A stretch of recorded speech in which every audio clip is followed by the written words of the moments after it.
It's such an honor to be here today at the Royal Society of Medicine. Ever hear of Dr. Fauci before? Well, in the States, you would have had to be living in a cave for the last 2 years not to have heard of him. But before the pandemic, a lot of people hadn't heard of him, even though he was advisor to the last 5 presidents. Now that we're in the health crisis, everybody's heard of him. You can't turn on the radio or the telly without hearing his name or seeing his face splashed all across the screen. When it comes to coronavirus, vaccines, treatments, advice on how to stay protected, he is forever linked to COVID. What medical conditions can you link yourself to so that you are well known? How do you get your name out there? Are you even trying? Do any of your patients even know if you provide telehealth or digital care? Do you? Are you marketing yourself?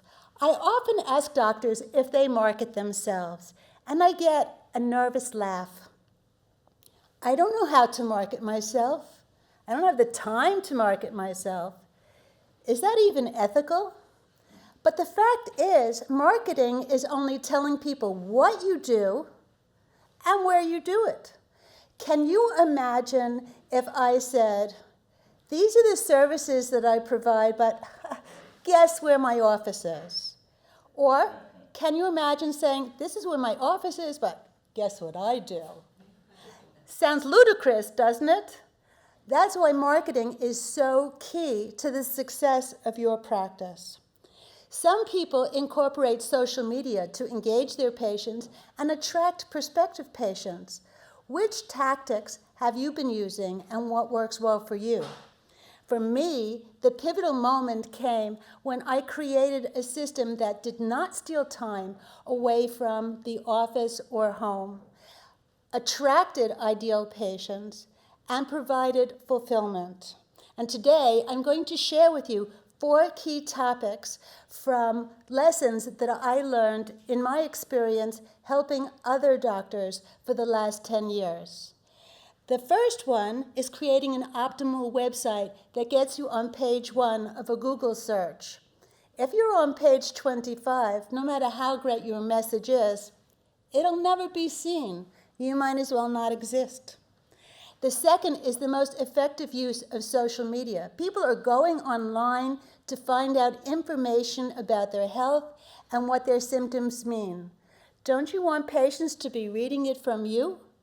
The third one is how to get free publicity so that you have increased visibility. And the fourth is going on podcasts, either your own or others, to increase your area of exposure.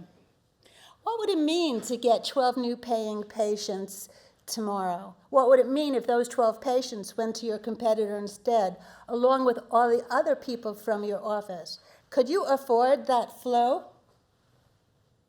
There will be more demand for digital care in the future. Now would be a good time if you haven't converted. Now is the time also for learning and growth.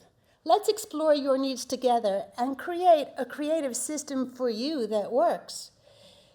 Give me a call, and we can work it through together for your needs to see what ethical, health, coaching, marketing strategies make sense for you.